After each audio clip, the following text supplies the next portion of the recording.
இருக்காரு டாக்டர். இப்போ என் பிள்ளைக்கு தான். என்ன உன் பையனை எலி மருந்து சாப்பிட்டானா? இல்ல டாக்டர், அவனுக்கு லூஸ் மோஷன். இது யாருமா? என் மாமியார் டாக்டர். சரி, பேர சொல்லு. சுபா. சுபாவா? என்னம்மா பார்க்க ஆம்பளை பையனாட்டா இருக்கான், பொம்பளை பேரை வச்சிருக்க? என் பேரு டாக்டர். உன் பேரை யாருமா கேட்டா? உன் பையன் பேரை சொல்லு. சரவணன். வீட்டுல நாங்க செல்லமா சரண் சரண் தான் கூப்பிடுவோம். நீ எப்படியோ கூப்பிட்டு தொலை. பையன் எப்படி வெளியே போறான்? கதவு திறந்து வச்சா போதும் டாக்டர், அப்படியே வெளியே ஓடிடுவான். அதனால நாங்க எப்பவுமே கதவை பூட்டியே வச்சிருப்போம். ஏமா நீ எப்பவுமே இப்படித்தானா?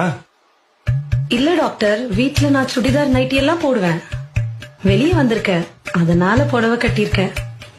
ஐயோ ராமா, உன் புருஷன் ஏன் விஷம் குடிச்சான்னு இப்பதாம்மா தெரியுது. பையன் சாப்பிட்டானா? இல்ல டாக்டர், அதுக்குள்ள அவன் கையை கழுவிட்டேன். இல்ல வாயில எடுத்து ஏதாவது வச்சிருப்பான். மா படுத்தாதம்மா, நானே டென்ஷன் ஆக கூடாதுன்னு பாத்துட்டு இருக்கேன். நீ போய் உன் புருஷன் வர சொல்லுமா. அவரு வெளியே போயிருக்காரு டாக்டர்.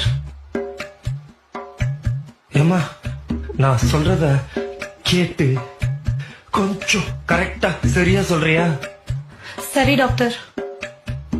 பையன் வயிற்றுக்கு ஏதாவது சாப்பிட்டானா? இல்ல டாக்டர், பால் மட்டும் குடிச்சான். பாலை காய்ச்சி குடுத்தியா?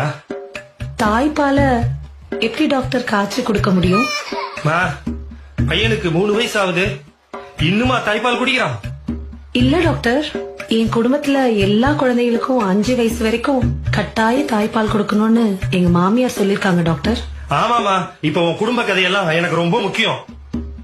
ஏமா பையன் ஏதாச்சும் சாப்பிட்டானா? பால் தவிர ஆவின் பால் மாதிரி ஏதாவது சாப்பிட்டானா? ஆவின் பால்லாம் இல்ல டாக்டர், நாங்க ஆரோக்கியா தான் வாங்குவோம். என்னத்த வேணா வாங்கி சொல்லமா, அந்த கருமத்தை அவன் குடிச்சானா? இல்ல டாக்டர். மோஷனு தண்ணி மாதிரி போறானா? இல்ல டாக்டர், கொஞ்சம் சாம்பார் மாதிரி போறான். என்னது சாம்பார் மாதிரி போறானா? அதுல கொஞ்சம் சொத்தை போட்டு பிசைஞ்சு அவனுக்கு ஊட்டு.